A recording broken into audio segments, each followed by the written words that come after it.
Disclaimer. This is a work of satirical fiction. Any resemblance to real places or situations is purely coincidental and exaggerated for comedic effect. The story intentionally contains factual inaccuracies and absurdities as part of its artistic expression. Special Epstein Island edition! That's right, folks. Epstein, Jeffrey Epstein, the man with the island, which is suspiciously close to Haiti. That's right. You see, this man, Jeffrey Epstein, is funding lots of people. He's funding lots of people on the street to make sure his shit doesn't get out. That's right. They want the record sealed.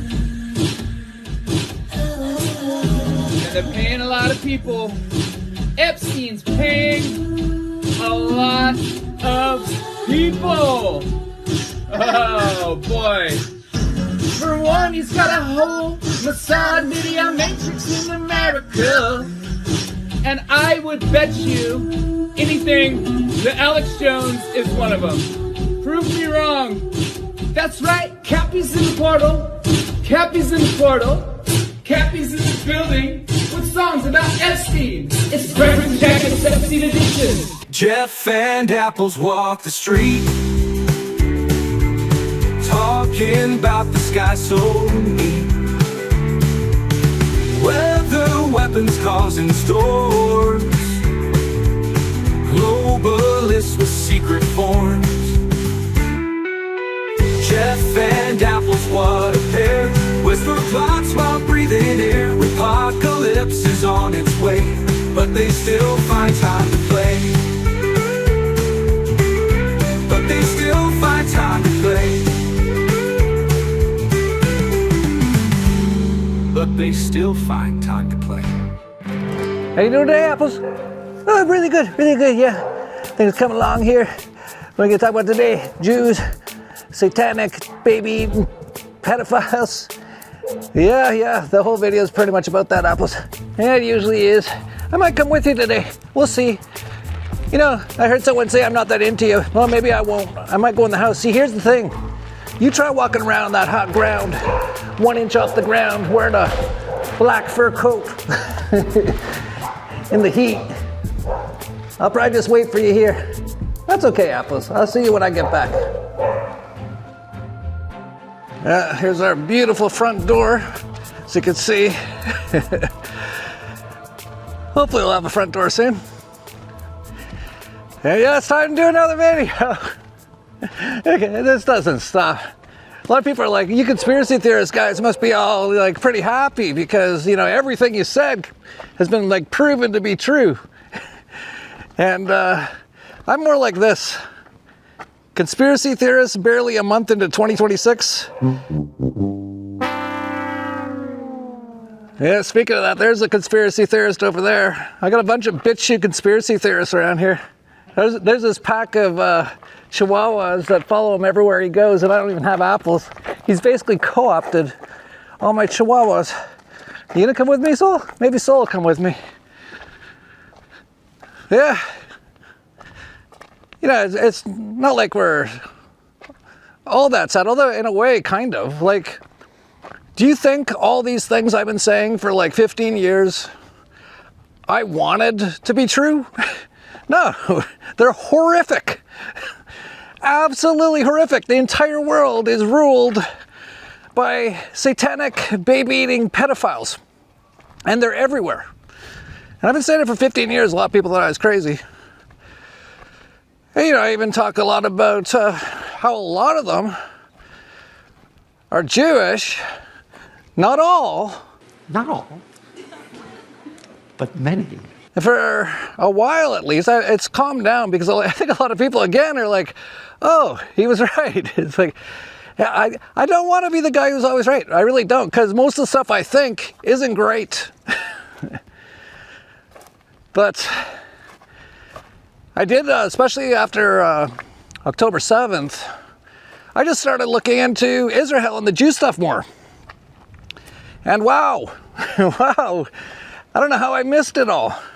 Like, I knew there was something nefarious and bad there, obviously.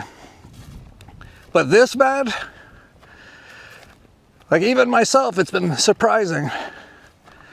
But I have had a lot of people Like, not recently. The last few months, it's like nothing.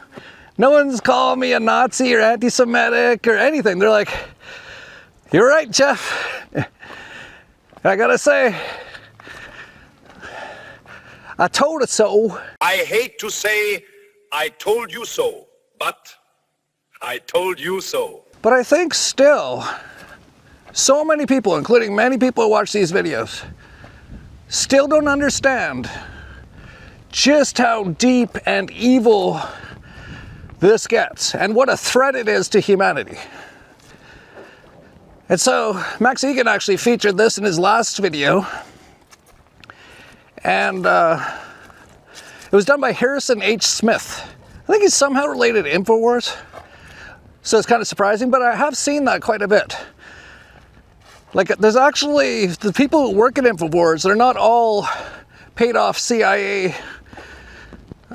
controlled opposition. I've had numerous, like they even came to Anarchapulco, a bunch of them. They're like, yeah, we wanted to really feature it, but you know, Alex doesn't really want to do that, but we all love your stuff and all this sort of stuff. So, it's interesting, Harrison H. Smith put this together, I believe. It's already got like 10 million views on X, which is great, because this really encapsulates. So for everyone out there, like I've even had my business partner, like Ed Bugos, he's like, Jeff, can you calm down with the Jews? I'm like, no. And here's why. Please, if you haven't seen this, watch this and watch it all. It's a few minutes. Because it super well puts together exactly what they're doing and really shows it to you in a way that, like, if after watching all this you're like, no, I don't, you know, I think he's just crazy, then you are under serious mind control. So watch this. I think there's another revolution coming. I tend to steer it along with the achievement of a broader peace. When history is within reach.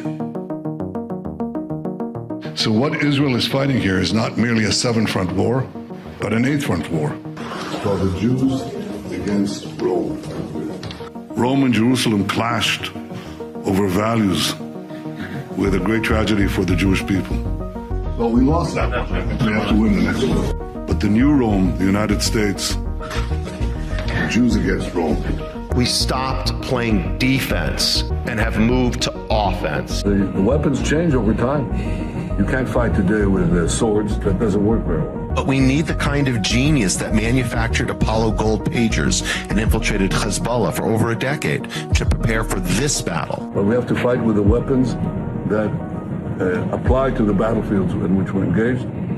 And the most important ones are the social media.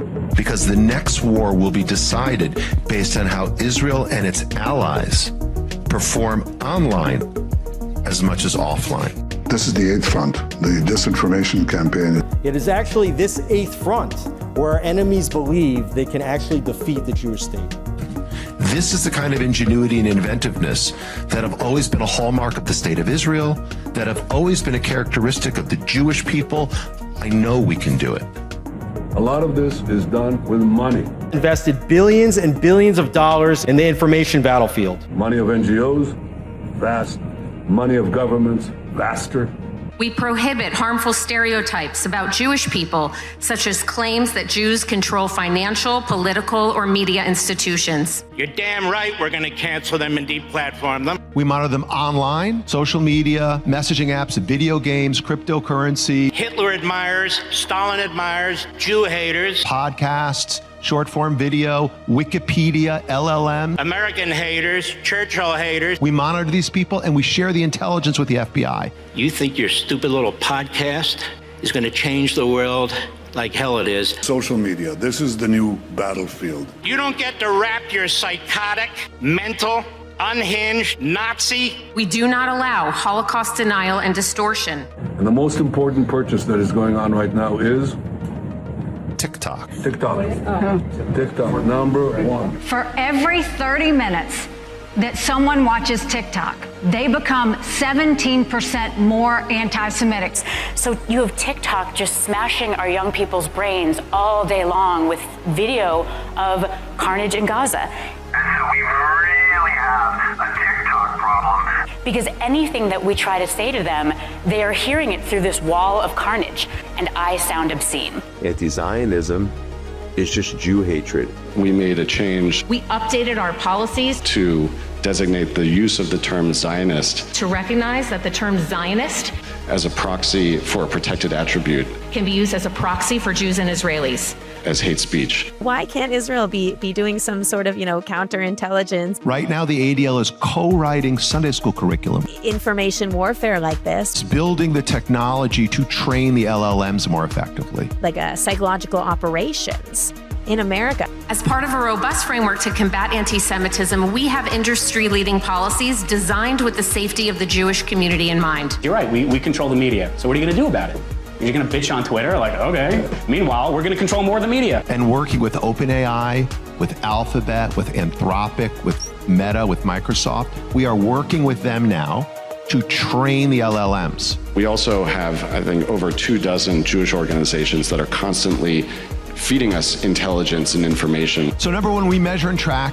Number two, we monitor and disrupt. We have a whole apparatus. I have 40 analysts working full-time, 7 days a week, 24 hours a day, monitoring extremists. Monitoring campuses, digital networks, activist groups, and public officials.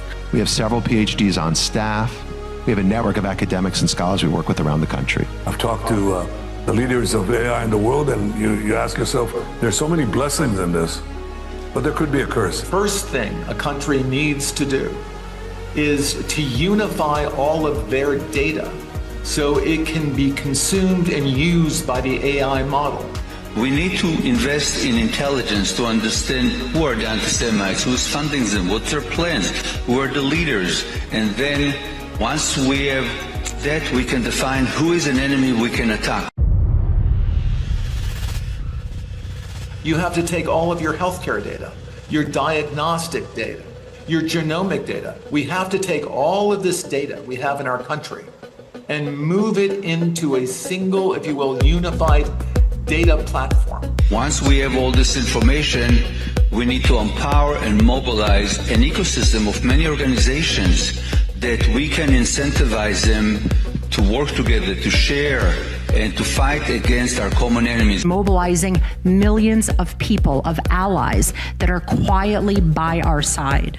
Citizens will be on their best behavior because we're constantly recording and reporting everything that's going on. You know, anti-Semites, most of these people running around, we're not going to win their hearts and minds because they don't have hearts and they don't have minds. So, you know, how are we going to, there's no reason to think we're ever going to convince them, but we can deport them, we can put them in jail, we can make their lives miserable, we can cut off their funding. You've got all these conspiracy theorists online going on and on and on about how, if you try and say anything, if you try and do anything against Jews, they're going to come after you.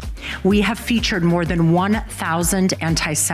And they're going to destroy you and take away your business, and therefore you have to be really, really scared. These Jew haters have faced real consequences, including firings, suspensions, and expulsions. And it's kind of starting to become true. We will shine a light on you that will follow you for the rest of your life. When you look for a job, when you look for a spouse, when you look for a nanny, when you look for anything. And I love that. I love it. We remove hate speech against Zionists when these harmful stereotypes about Jews are invoked. In the past 12 months, ADL's filed more lawsuits than in the prior 112 years. Over the weekend, I received concerning news that I was being sued for $5 million. Vicious, communist, racist, Jew-hating, Israel-bashing monster. Defendant frequently posts anti-Israel rhetoric accusing Israel of controlling the United States and its politicians. We at the ZOA will fight these dangerous and monstrous lies with all of our hearts and souls. No appeasement, no conciliation, only a war against this racist hatred of the Jewish people. When there is a war, it doesn't matter who your enemy is. You need to destroy their offspring to prevent them from creating more offspring. What you try to do is you want to corral your victim, but in fact, your countries are the victim. So you dehumanize a group of people in human society, and you prepare them for the kill, for the butchery.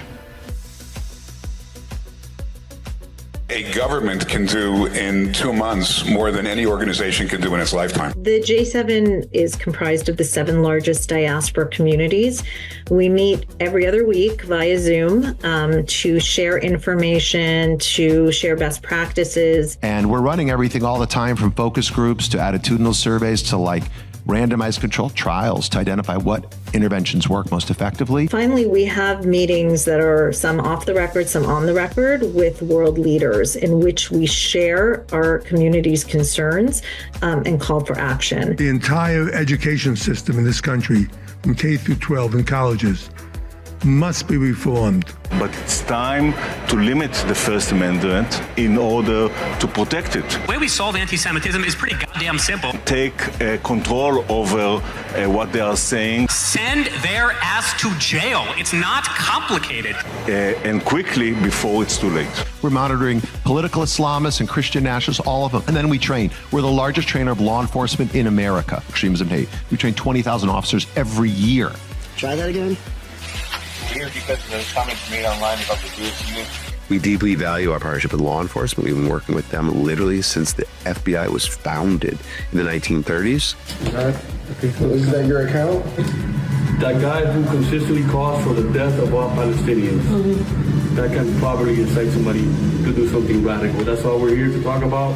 I would think to refrain from posting things like that. We are going to have a whole division within the office of the Special Envoy to combat anti-Semitism that is going to work on technology. We must take all of our technological expertise and all of our available resources to develop methods to launch and win a significant counter-information campaign. The products of our technical capacities and sometimes technical and intelligence genius, and we're happy to do it. The office is going to be revamped entirely to be one of the highest profile offices in the State Department. Because it's not working. Too many young people have never heard of the Holocaust. The only solution right now is for the governments to decide that all the Jews are a protected minority. That means that the government will be obliged to provide the security. Upgrades to security. Jewish community shouldn't have to be paying for it. But we have to pay for our own armed guards? Are you serious? To fund institutions, culture, and that everybody in Europe will learn about the Jewish contribution and why they should cherish Jewish presence. All your synagogues, all your shuls, all paid for. Everything that you need is paid for. I, for one, as a Jewish leader, will no longer talk about anti-Semitism in isolation from Israel. It's what we want immediately. If you ask any Jew, what do you want? What do you want? No more protests. No more protests. I'm not an anti-Semite. I just don't like the government of Bibi Netanyahu. No, you're a Jew hater. Would a group be banned if it accuses Israel of genocide or apartheid? If those criteria are satisfied, then that is the case. Any candidate running for a seat in this building, whether for Congress or Senate, we will target them as they target us. Accordingly, we will start a fund to help their opponents. Beginning already in Q1, hedge funds get set up in Israel so we can become another capital of finance. I'll argue we will beat London within a short decade as the second capital of finance. It's going to be New York as a gateway to America, Hong Kong a gateway to China, Dubai a gateway to Southeast Asia, and Israel as a gateway to other parts of the world. So we heard earlier about a mission, a goal to bring 1 million immigrants to Israel. History has proven that when a country starts with allowing anti-Semitism, the results are not kind to that country. I want to make a warning to somebody else, and that's American Gentiles. The minute your country is taken over by anti-Semitism, the minute you start to be a country that's not blessing Israel but cursing Israel, you have begun the process of shrinking away from your empire. And you can decide, you can stay here in New York in a declining empire, or you can come to Israel, which is part of the rising middle of the world, which is moving south and east. That's what I encourage you to do. Our faith in the American project itself has been shaken. The only serious answer to this challenge is to believe again that being Jewish is the most important thing in the world. When we're kicked out of America and America, the whole thing is done, the whole American Jewish project is done, we're gonna be fine. For decades, American society allowed Jews to live normal lives. This was a pleasant holiday from our destiny. The holiday is over. The Western culture that stands against the Jews is going down. The West will survive only if it decides to love itself and if it decides to love us, the Jewish people. The Jewish people are not normal. We never really were. And now that Israel has turned the entire geopolitical situation on its head, our job in the diaspora is to leverage those wins and win here. Do to our enemies here what Israel did to its enemies there.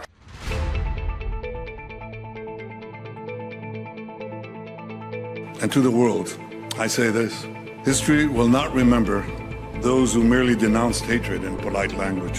History will remember those who acted.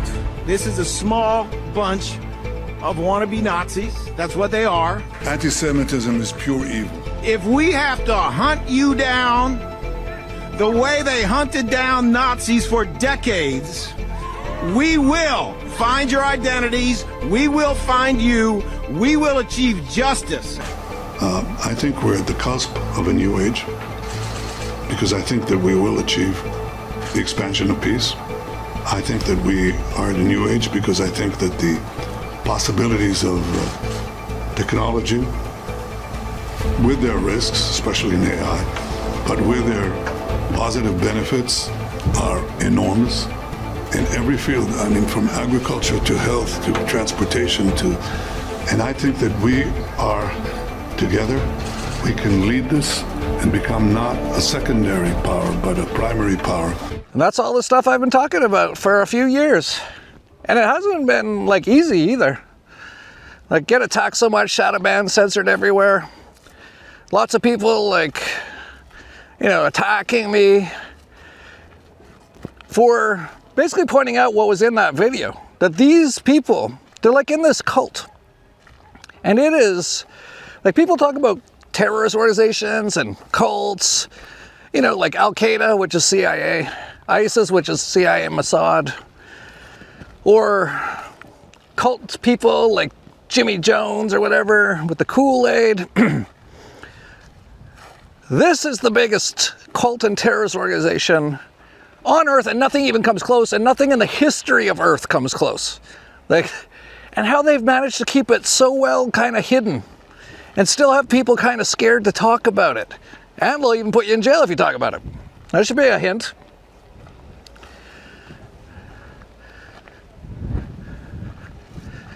So to not talk about this, like, how could I not? Like, you know, this is a 3D video game, and I really don't care all that much about myself personally. I just really don't.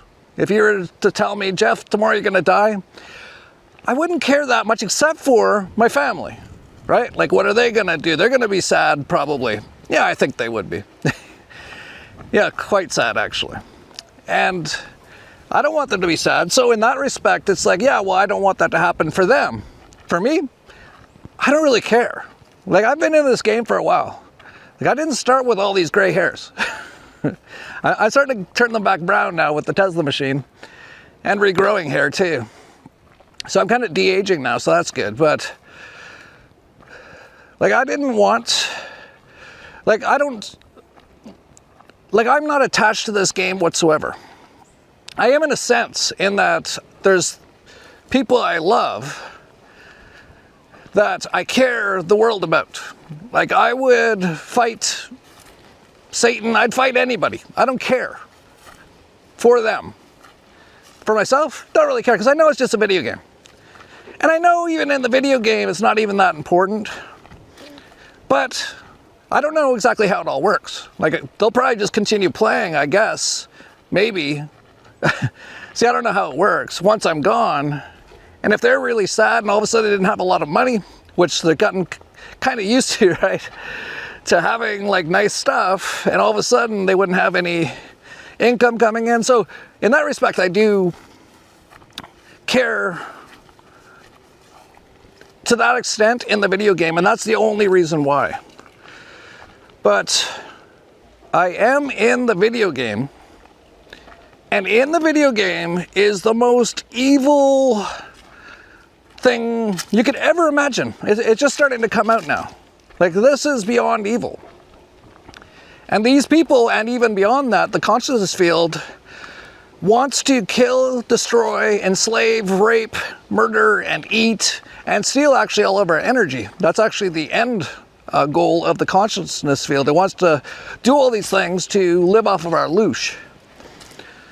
So, yes, it's a 3D video game, but while I'm playing it, and especially having people I super care about in the video game, how could I talk about anything else but this? And I've talked about it for a couple of years at least, and gotten so much flack from so many people, and,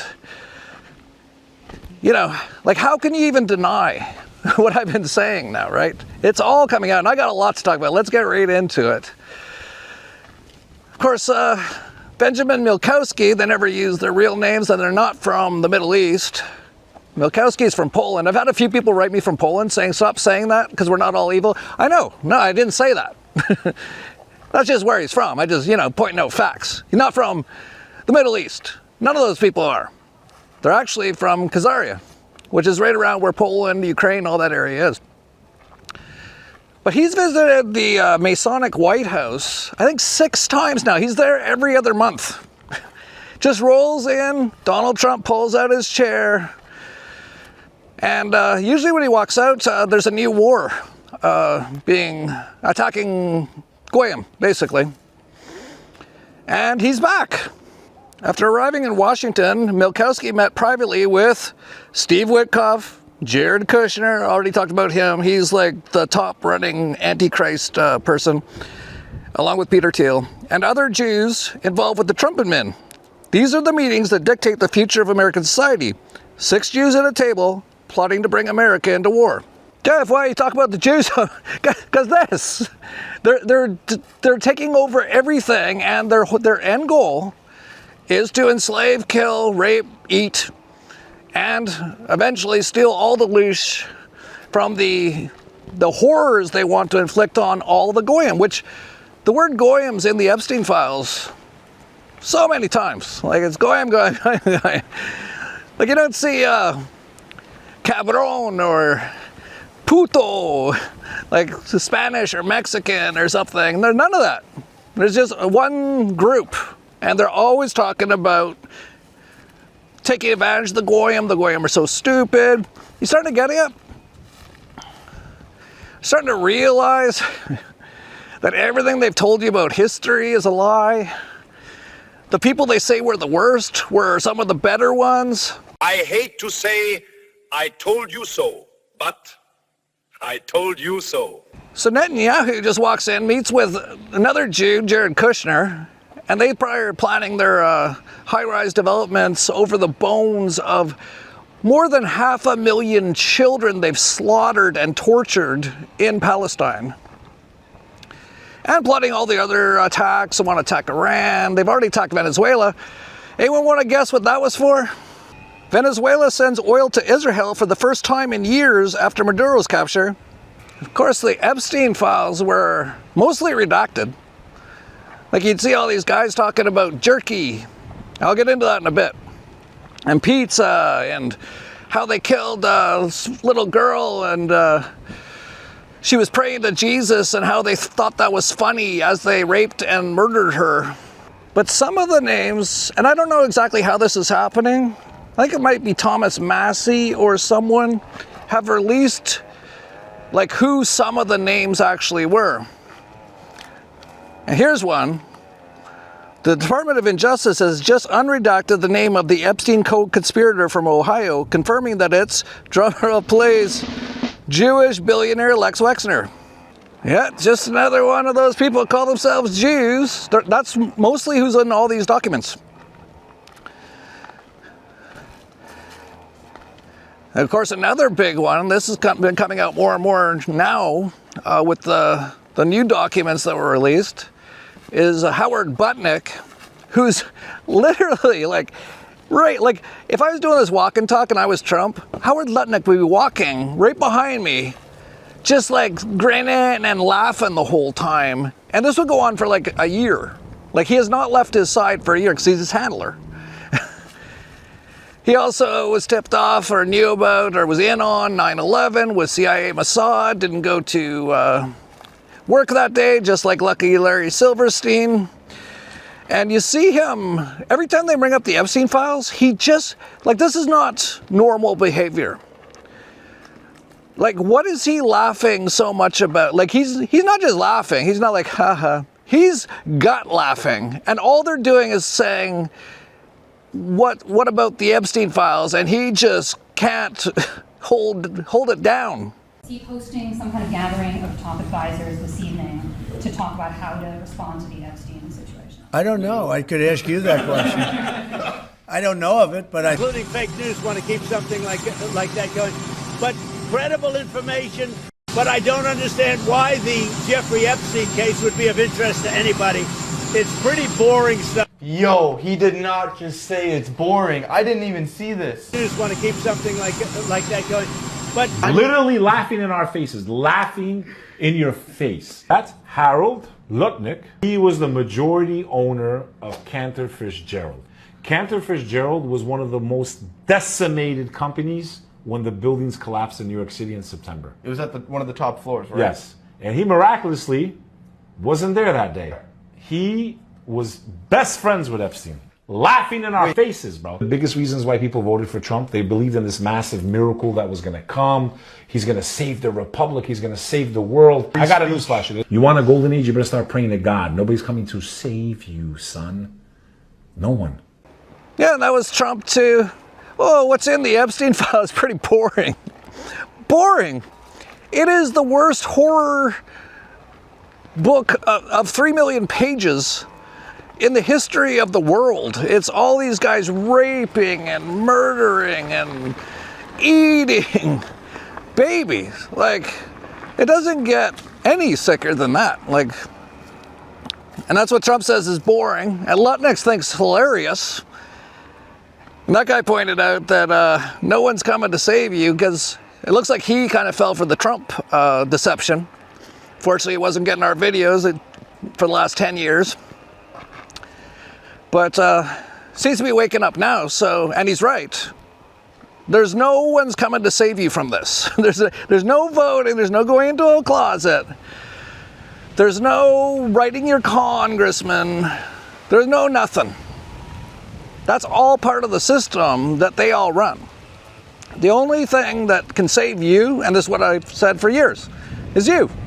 It's the only one. And you have to do the work. And you have to wake up. And then you can actually rise up out of this matrix. Anyway. And I guess there was a bunch of stuff in there about how Lutnick had visited Jeffrey Epstein numerous times, even after he said he wasn't, because he actually said, and just look at this guy. He reminds me so much of Larry Silverstein, how he talks. Like they're almost like twins, but Silverstein's older. And he's so, just like Silverstein, he's just a lying, snaky con man. And he can totally see it here. When he was asked about how he met Jeffrey Epstein, he thought he was so disgusting. So he gives me a tour in the living room, big living room. And then across from it is double doors. I assume it's the dining room. Yeah. And he opens the doors and there's a massage table in the middle of the room. Ooh. And candles all around and stuff. So I ask very insightful, cutting questions. I say to him, massage table in the middle of your house? How often you have a massage? And he says, every day. And then he gets weirdly close to me. Ooh. And he says, and the right kind of massage. Ooh. Now my wife is standing here. So she looks at me and I look at her and we say, I'm sorry, we have to go. And we left. And in the 6 or 8 steps it takes to get from his house to my house, my wife and I decided that I will never be in the room with that disgusting person ever again. Really? So I was never in the room with him socially, for business, or for even philanthropy. If that guy was there, I wasn't going because he's gross. Oh. And so I look back at it as a gift. Yes. He gave me a gift. Yes. Of avoid. Yeah. And so, yeah, that's my story. A one and absolutely done. Right. So, I mean, that's an incredible story that you could pick up that he was a pervert. It's gross. The guy's gross. Right with my wife. Like, he's gross. The guy's gross. This was not, the deep nuance of Howard Lutnick. This guy's gross. Right. So how come Bill Gates and all these other people could hang around him and not see what you saw? Or did they see it and ignore it? Or no, they participated. Right. That's what his MO was, get a massage, get a massage. And what happened in that massage room, I assume, was on video. This guy was the greatest blackmailer ever. Yeah, that's what he found so disgusting. He had a massage table in his living room, and he'd get happy ending massages, and he thought it was so disgusting. That is so obviously disingenuous and a liar. And then it came out that he's actually visited him numerous times since, and apparently he had to answer in Congress about that. Of these millions and millions of documents, there may be 10 emails connecting me with him, probably about 10 emails connecting me with him over a 14-year period. I did not have any relationship with him. I barely had anything to do with that person. Okay? Secretary Lutnick, I think you understand the root of concern here. It's the way you described very emphatically your first encounter with him in his apartment, said you were disgusted, would never have any contact with him again. Did you, in fact, make the visit to Jeffrey Epstein's private island? I did have lunch with him as I was on a boat going across on a family vacation. My wife was with me, as were my 4 children and nannies. I had another couple they were there as well with their children, and we had lunch on the island. That is true, for an hour, and we left with all of my children, with my nannies and my wife, all together. We were on family vacation. We were not apart.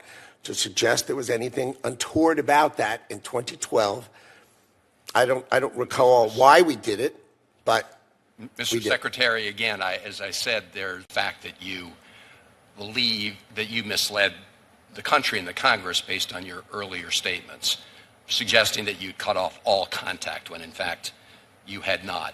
When you visited the private island, did you see anything inappropriate during that visit? The only thing I saw with my wife and my children and the other couple and their children was staff who worked for Mr. Epstein on that island. And you realize that, this visit took place after he'd been convicted, right? I mean, you made a very big point of saying that you sensed that this was a bad person in 2005. And then, of course, in 2008, he was convicted. Yeah, saw him a few times after that, even though he was so disgusting because he had a massage table. Even visited his island with his kids. Like, that is pretty sick. But of course, he just says the same thing Bill Gates said. Bill Gates said the same thing. Well, I just had a few dinners with him. I will say for the, over 100th time, I shouldn't have had dinners with him. And Lutnick was like, yeah, we just went to the sex island just for lunch. What? Jeffrey Epstein? Yeah, but before you judge me, know this. Yes, I was on the sex island, but only for the snorkeling. I didn't know anything about the kid stuff. So then after that, the Speaker of the House is a complete and total deep state swamp creature, just like all of them. Mike Johnson. Someone asked him about how Howard Lutnick was still visiting Epstein, even though he said basically before that he didn't visit him anymore. And here's what Mike Johnson had to say about that. Howard Lutnick had said that he had cut off ties with Jeffrey Epstein in 2005, but the documents that came out contradict that. Democrats and Thomas Massie say he should resign. Do you think that Howard Lutnick should resign? Of course not. It's absurd. Howard Lutnick is a great Commerce Secretary. He's done an extraordinary job for the country, and Thomas Massie should stop playing political games. Do you have any concerns about Lutnick's ties with Epstein? I don't know anything about that. I know Howard as an individual, and I trust his word on it. I mean, I don't know of the timing and all that. I'm not sure. You have to ask others about that. Yeah, it's absurd. It's absurd that people want Lutnick to resign. After all, he's such a great Commerce Secretary. What's the Commerce Secretary doing? Always right behind Trump. And then he goes, well, I just trust him. I trust his word on it. Well, he just said he lied. But I guess he's trusting that, oh, it was just lunch. Then there's Trump himself. It's hard to know exactly how many times he's mentioned, and he's probably redacted like so much, like way more than even what they put out, like way more. And someone came out and said Trump is in the unredacted Epstein files more than 1 million times, says this Raskin guy. I don't know who he is, and I might be lying, but I think he's a congressman. I think they got to see it unredacted, and he says Trump's name's in there more than 1 million times. 1 million times! Know how many times my name's in there? 0! 0! Why? Because I had nothing to do with any of that. 1 million, like even if it's just what we know of, which I think is in the tens of thousands. It's like, it's incredible. Of course, the U.S. just had its Super Bowl. And actually, they didn't have much of a satanic halftime show. I guess they put all their satanic stuff in the Olympics opening ceremony. And then for the halftime show, they actually did it all in Spanish, which is actually pretty funny and also part of their agenda, right? Just trying to push this, we're trying to be inclusive and all that kind of stuff. And, I live in Mexico. Everyone in my family speaks Spanish. Do I feel happy that no, couldn't care less. But it's all part of their agenda. And of course, then there's Bad Bunny, and he's like super, like he's done every demonic thing. He's done every pose, every Satan outfit. He's dressed up as a tranny. Yeah, he actually did like the whole thing in Spanish. It was kind of funny because, it's in the US. Most people speak English, although less and less. And most of the people who are into football are more like the red hat conservative types that, are kind of like anti-foreigners and stuff like that. So they just really put it in their face. I think it must have just confused a lot of boomers, though. Here's boomers trying to find the change language button on their remote. Anyway, getting back to the Epstein files, so many people were mesmerized by the Super Bowl when they should be paying attention to this stuff, really, and finding out what's actually going on and who controls them and how evil they are. But no, they just get distracted by all the bread and circuses.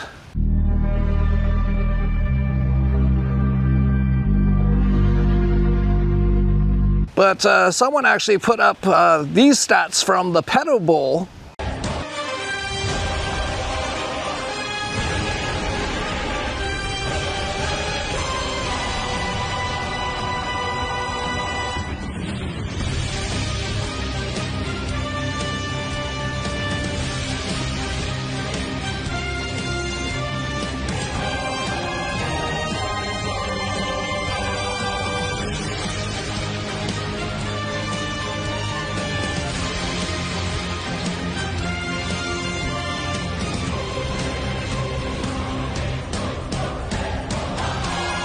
Yeah, Trump, Clinton, Elon Musk, thousands of times. And of course, he's like, release the file.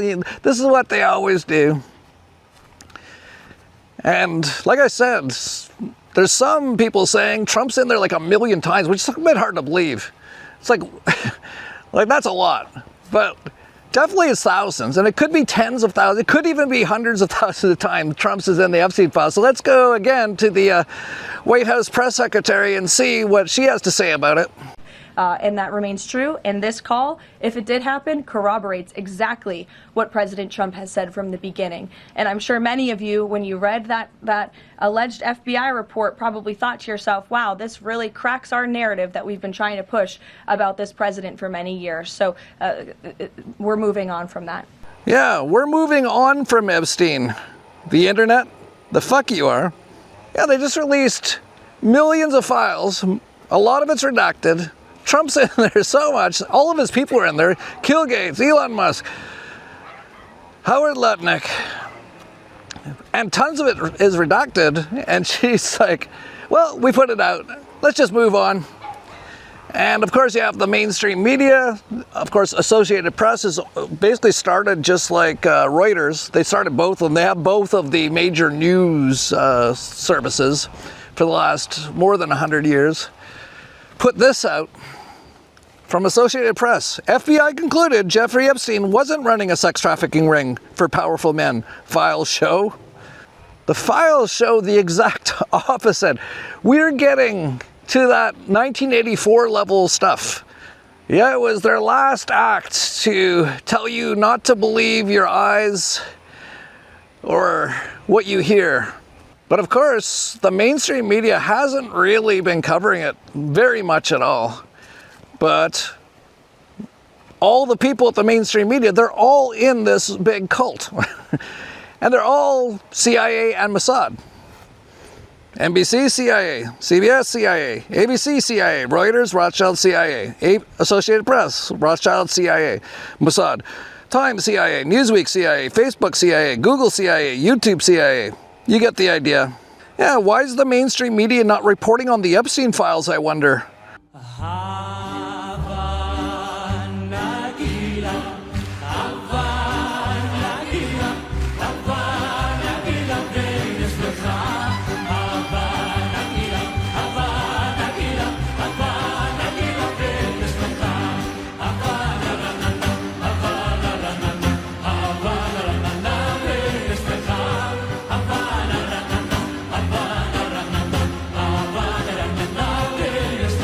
Yeah, so the mainstream media is barely mentioning it. Associated Press says it proves that Epstein wasn't trafficking children, which is, look, I don't even know how you get to a point where you just say things that are so unbelievably insane. But no one's actually more insane than Mossad agent Ben Shapiro. The Epstein files. There are none. Yeah, he said that like a couple weeks ago. The Epstein files, there are none. Well, there's like 3 million there. They're mostly redacted. We can't actually find out who's all doing all this stuff. Then they put out Pam Blondie. She was at Congress, and they've been asking her about the Epstein files. And I have to say, this is a person on the cusp of a nervous breakdown. This is also a person who is way above her head on being able to do what she's supposed to do, which is be a complete and total liar. Like, she doesn't mind the lying, but you can just tell by this. Just watch this. Like, I wouldn't have her working at like a 7-Eleven store for me. Like, this person is incapable. You can just tell. Just watch this. The Dow is over $50,000. I don't know why you're laughing. You're a great stock trader, as I hear, Raskin. The Dow is over 50,000 right now. The S&P at almost 7,000. And the NASDAQ smashing records. Americans' 401ks and retirement savings are booming. That's what we should be talking about. We should be talking about making Americans safe. We should be talking about, what does a Dow have to do with anything? That's what they just asked. Are you kidding? Mr. Jordan, Mr. Jordan. Committee will be in order. Mr. Jordan, am I going to get an extra 45 seconds added to my time? The committee will be in order. The time belongs to the gentleman from Texas. Ms. Bondi, the Attorney General can respond. Thank you. The Dow has shattered 50,000 for the first time. This is crazy. They said it couldn't be done in 4 years, yet President Trump has done it in 1 year. She's all unhinged. She's yelling. She's like, oh, forget about the Epstein files. Just look, the Dow Jones just hit 50,000. Yeah, just like in Zimbabwe, it's going to hit 500 million in probably the next 2 years because they're basically going to be going into hyperinflation. But just look at the Dow Jones, it's at 50,000. And she's like screaming. Like, she's totally unhinged. Like, here's a bit more of her. And she, like, someone needed to basically just say, take her off. She needs a break or something. And I'm actually glad they didn't, so we can see this person and what they're really like. They can't handle conflict. They're not intelligent enough to even like worm their way out of it like a real politician would. So she's just like screaming and like making claims, and it's actually pretty funny to watch. Didn't see one tweet, not one. I didn't see one tweet when Joe Biden was in office about Bill Clinton. Didn't ask Merrick Garland anything about Epstein, not once when he was. Weak sauce. And also, I want the record to reflect that, you know, with this anti-Semitic culture right now, she voted against a resolution condemning. Oh, is Jewish. I just want to be clear. Do you want to go there, Attorney General? Or do you want to go there? Are you serious? Talking about anti-Semitism to a woman who lost her grandfather in the Holocaust? I reclaim my time. Really? The committee will be in order. Talk to Jared Wise about anti-Semitism. Yeah, it's kind of funny that they ended up kind of like arguing over who's more against anti-Semitism. While the original question was about these Epstein files, which is full of Semites. They're not Semites, but that's what they say. And if you say anything bad about them, then you're an anti-Semitic, and that's supposed to mean something. It doesn't. It means nothing. Zero.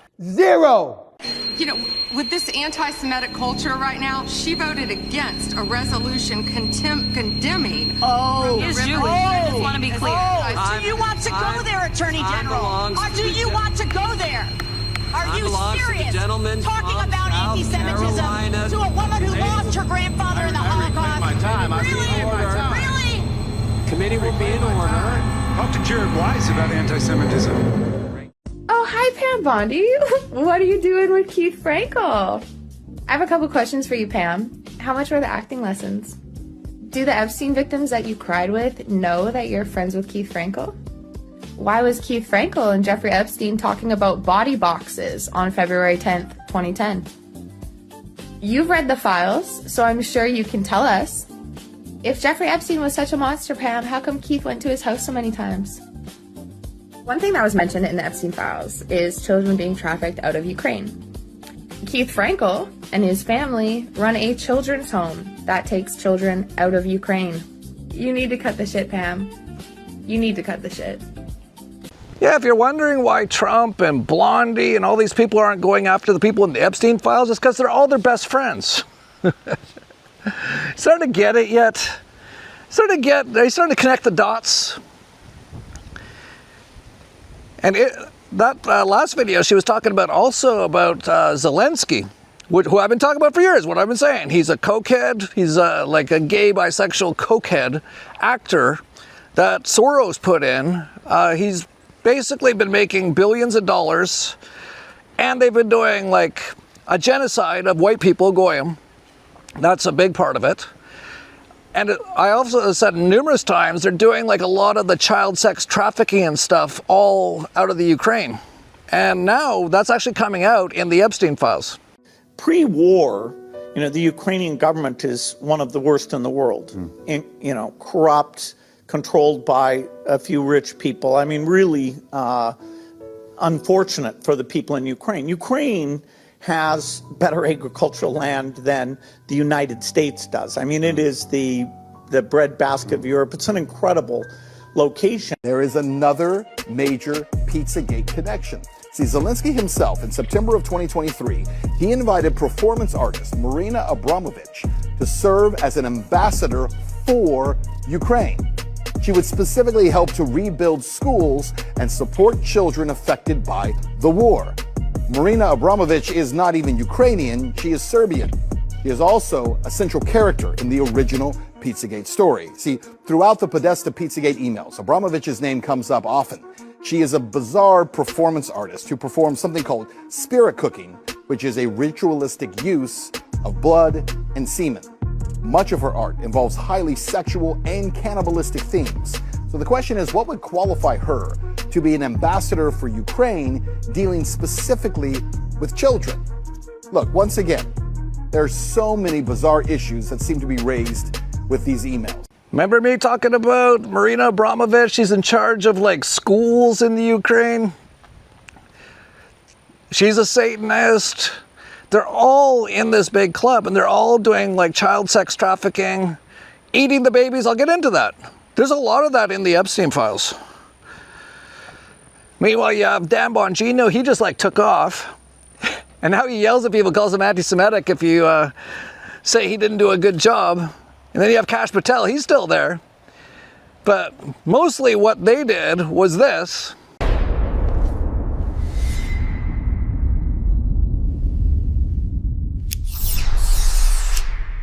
That's what they're trying to do anyway. Just make it so you forget. We're not going to forget, okay? Kash, Dan Bongino. With tiny hands. You ever notice his hands are like tiny? I was watching him in like that karate video, and I looked at his hands. They're like this big. Like all these people are just freaks and losers. And well, breaking news. Let's go to Wolf Blitzer, the Situation Room. What's going on, Wolf? Breaking, Jeff. Dan Bongino has been hired by Fox News again as a contributor. Oh, what a surprise. I'm sure that's worth millions of dollars. To not tell anyone anything about what's actually happening. And to cover up for all the pedophiles and the Satanists and the cannibals. Of course, I've talked about Oprah Winfrey over the years so much. She used to be in the Good Club. That's how you can tell. It was a billionaire Good Club. This is an old club from like, what, 20 plus years ago. And she was in on it. And it was all the most evil people. And I've talked about how she was involved in probably even stealing children during that Maui fire that she was probably quite involved in, or at least knew about. And they burned out that whole area so they could have their own Epstein Island on Maui. Well, in the Epstein files, there's even more info on Oprah. Oprah Winfrey's private jet was at Epstein Islands 11 times. Whatever happened to all of the girls that got kidnapped from her school in Africa? Yeah, I wonder. There's a few people that don't seem to be the Epstein files, or at least not in the redacted Epstein files so far. And one of them has to, like, he has to be so happy right now. He got away with 9/11, and now he's managed to avoid being named in the Epstein files, although his father is in there as having been raping kids and then eating their intestines.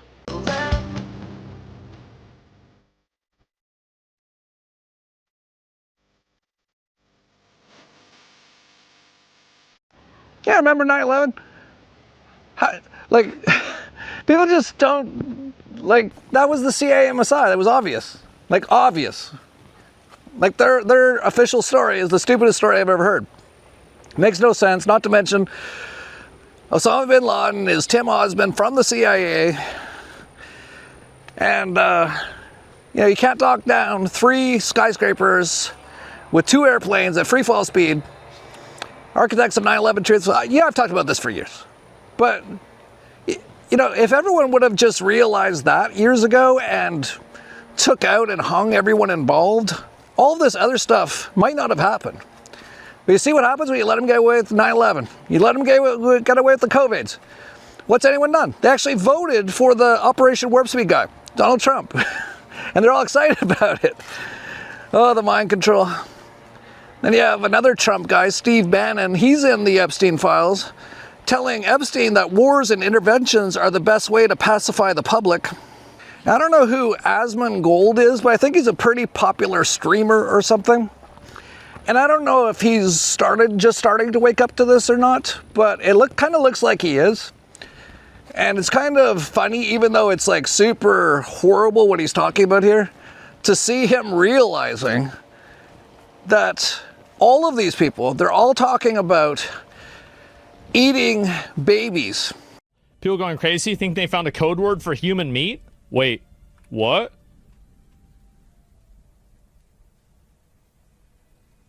Hope you are feeling better. Did we analyze the jerky? Why didn't we get jerky this week? I also added more to the jerky and ginger lemongrass. Thank you so much. Super cool. Beef jerky, delicious. Jojo is here and we'll walk the jerky over to Jeffrey. We'll walk the jerky over to Jeffrey. Why would jerky walk around? Why would it do that? Delicious lunch, beef jerky.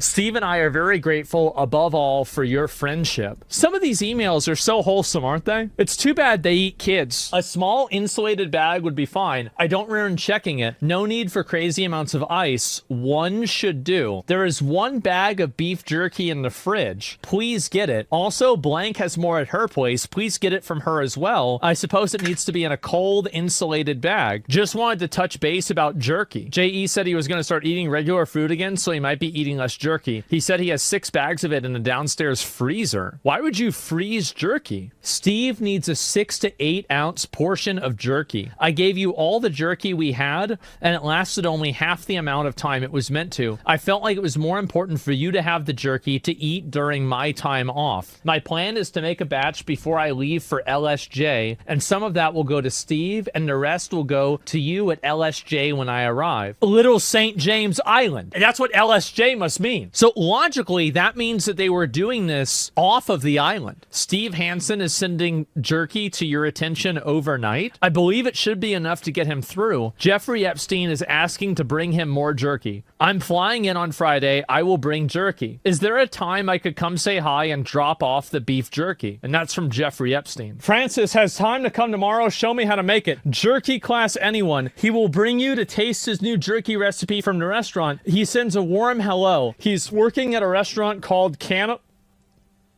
guys, the restaurant's called Cannibal and Cooks. Wait for it. Beef jerky and steak. Can Blank make some jerky? I think we should landscape all around the house to use the water if possible, if the main house is not enough. Yeah, all these people were just foodies.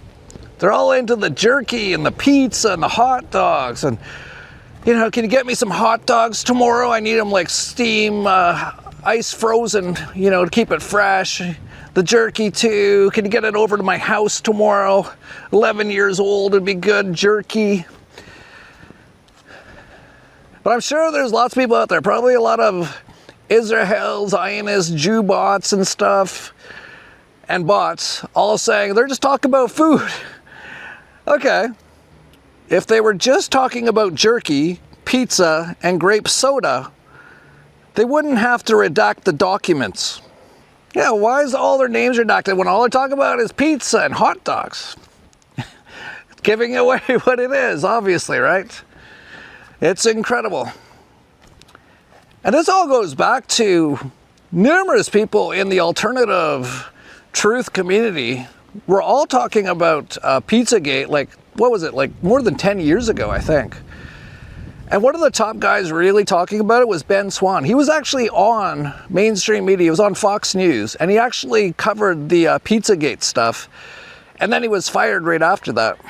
Well, Pizzagate, it became a major story weeks ago when an armed man decided to investigate a D.C. area pizza place for himself. This man right here, he carried a rifle into a pizza parlor and then fired it at the floor. Media is telling you the entire story is a hoax or fake news. But what does that even mean? I spent the last month investigating. So what exactly is Pizzagate? And are there any actual facts to support the story?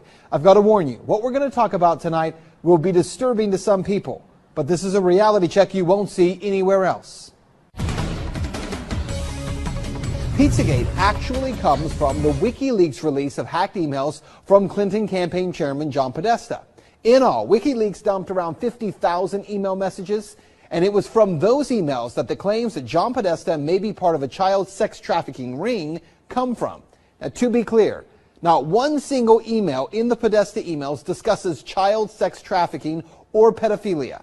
That is a fact. But there are dozens of what seem to be strangely worded emails dealing with pizza and handkerchiefs.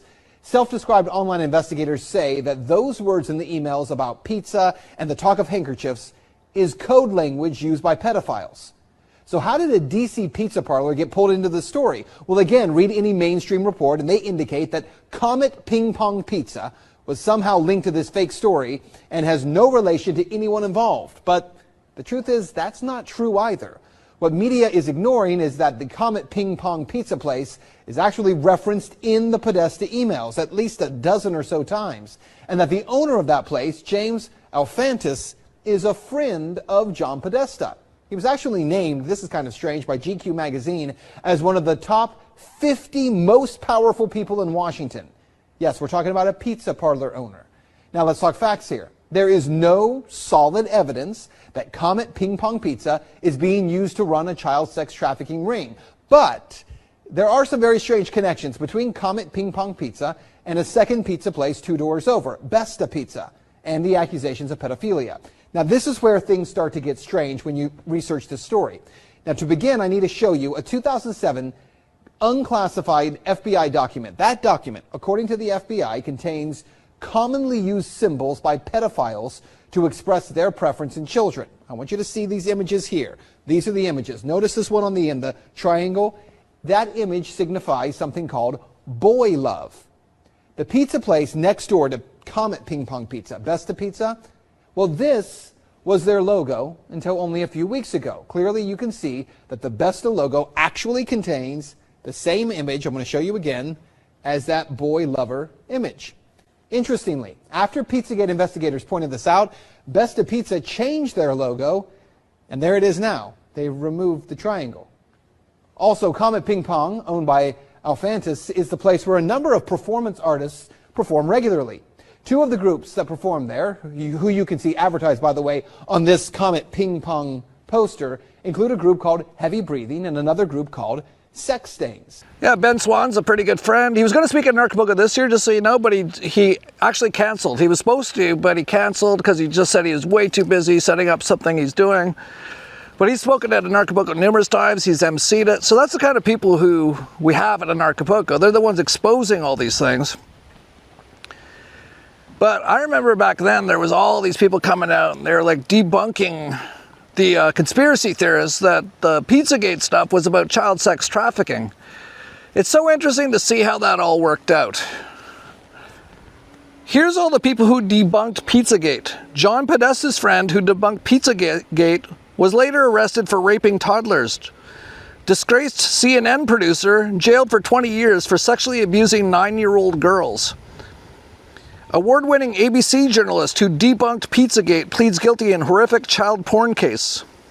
Left-wing Ars Technica journalist Dr. Pizza convicted of pedophilia offense. So those were all the people who were debunking back then. And it was later found out they're all into pedophilia and stuff, obviously, so they were just trying to cover for it. And it's also just as interesting to look at who's been trying to expose all this stuff. Superstar DJ Avicii found dead after exposing pedophile ring. Andrew Breitbart, how much longer until they kill me, heart attack or car accident, or frame me for a crime? Read me while you can. He was exposing the pedophile ring. Model who exposed elite pedophile ring found dead after tweet predicting she'd be killed. Natasha Jayet, famous Argentinian model and whistleblower, researched an elite pedophile ring in Argentina, named top politicians and Pope Benedict in a live TV show. She's now dead. Isaac Cappy, named Hollywood pedophiles. He threw himself off a bridge, they say. The filmmaker known for her documentary series The Fall of the Cabal has been confirmed as dead by suicide, of course.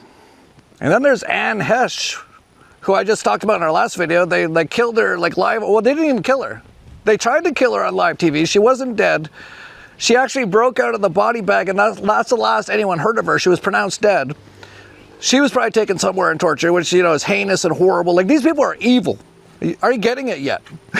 Are you getting it yet? There's all the stuff I've been talking about for the last at least 5 years, and probably even a bit longer than that.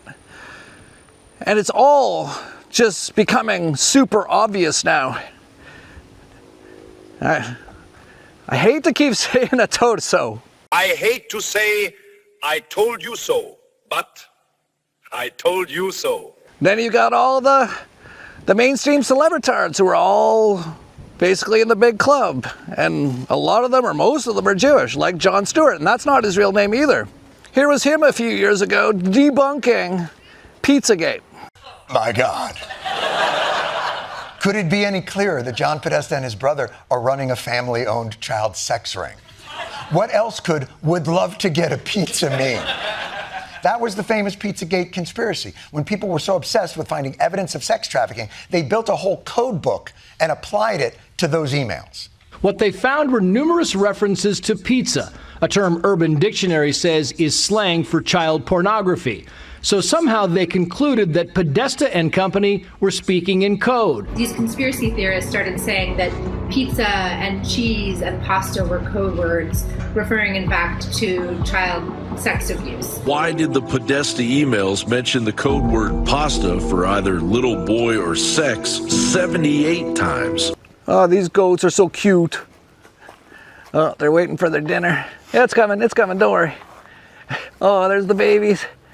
Oh, they're so cute. Oh. There's the daddy over there. Yeah, we got our chickens over there. Greenhouse down there. We're getting ready for the apocalypse here. You know, like no celebrities have talked about the Epstein stuff. Have you noticed that? Like none. Zero. Tom Hanks definitely hasn't. Ellen DeGeneres definitely hasn't. None of them have. Well, at least now we've got this new Christian organization that all of a sudden just erupted into massive popularity recently when Charlie Kirk was supposedly killed and he was speaking out against Israel, and now you've got his maybe wife. There's no photos of them together with the kids. None of them make any sense. She also had a child sex trafficking ring in Romania, according to many sources, called Romanian Angels, probably with Andrew Tate, who's telling you all about the Matrix. They're all actors. This is what they are. I've been talking about this for years. Should be obvious. But you'd think Erika Kirk might come out and talk about how disgusted, how horrific it is to see so many of these, big politicians and actors, a lot of evidence and proof coming out that they were raping, child sex trafficking, eating babies. Let's see what she had to say about it all. Hate is hate. It's evil. Charlie and I have always been very clear on our stance. Israel, Jewish people. It's awful. Awful. Anti-Semitism is what healing factor comes out of hating Jewish people? What healing factor comes out of hating Christians? What healing factor comes out? Hate in general. Nothing. Nothing. Charlie always would say very clearly, Jew hate was brain rot. He would always say it. We've been to Israel twice together. And to be able to walk in the place where our Lord walked and see the Bible come to life in Technicolor, how could you hate that place? How could you hate the Jewish people? She cries more for Israel and the Jews than she did for Charlie Kirk. And yeah, no mention from her on the Epstein stuff, not at all, because she's part of the controlled opposition. There's so many people involved in this stuff. This is what keeps people like James Corbett and Whitney Webb, and they both spoke at Anarchapulco, by the way. James in person, Whitney Webb spoke virtually a couple years ago. We're trying to get her back. It's hard to get her. But this is what keeps them busy for like years and years, is documenting all of the relationships and how it's all interconnected. But, to even go through it all, it'd be like a 1,000 phone books of information. But here's a little, basically, song about it that shows you quite a few of them. I'm curious about a kid from Brooklyn named Jeffrey Epstein. I skipped 2 grades, graduated at 16. Got into an elite math program at NYU. Dropped out and then at 21 was hired to teach physics at the most exclusive private school in Manhattan without a degree.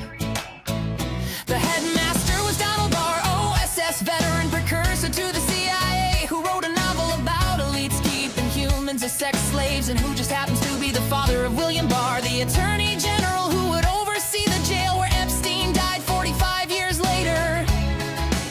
Small world. One of those students at the Dalton School where Epstein taught was the daughter of Bear Stearns CEO Alan Greenberg. Epstein told told people that relationship got him his Wall Street job. Fired from teaching for poor performance, hired on Wall Street the next day.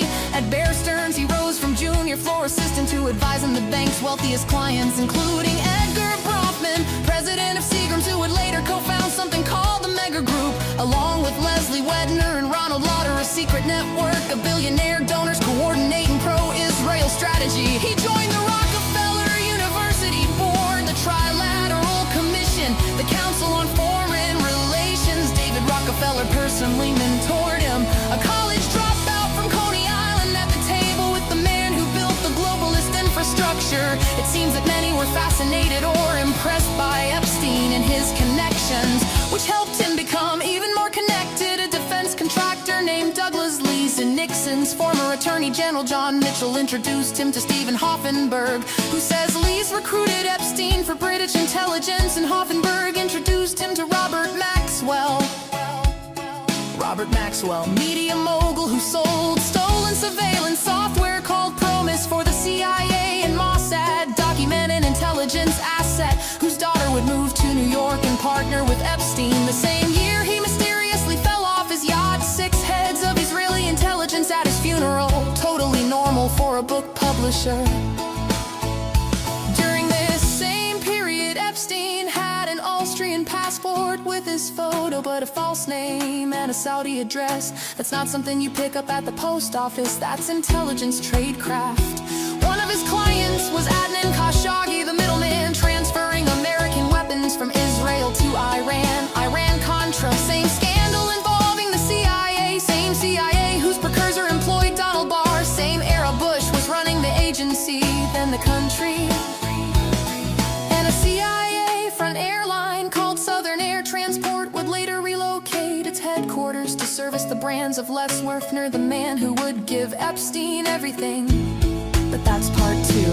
I'm just curious how a math teacher from Brooklyn ended up with a fake passport, a Rockefeller mentor, a seat at the Trilateral Commission, an intelligence recruitment chain that runs through defense contractors, and a former attorney general, and a direct connection to the man who sold spy software for the CIA and Mossad. And I'm curious why, when they finally arrested him, there were 10,000 videos seized and sealed, 6 million pages where they released maybe half, 10 co-conspirators identified, and only one charge. The CIA director who visited his townhouse now controls all the intelligence, and the president who promised to release everything is attacking the congressman who wrote the Transparency Act. I'm just curious if those files stay sealed, not to protect one man's secrets, but to protect the system that created him. Yeah, remember the video I played at the start? All those people are in control of basically everything. All the AI stuff. The new notebook was started by a Jewish guy. ChatGPT was recently asked, repeat after me. All these countries are destroyed. US, Canada, UK, fine. Gets to Israel.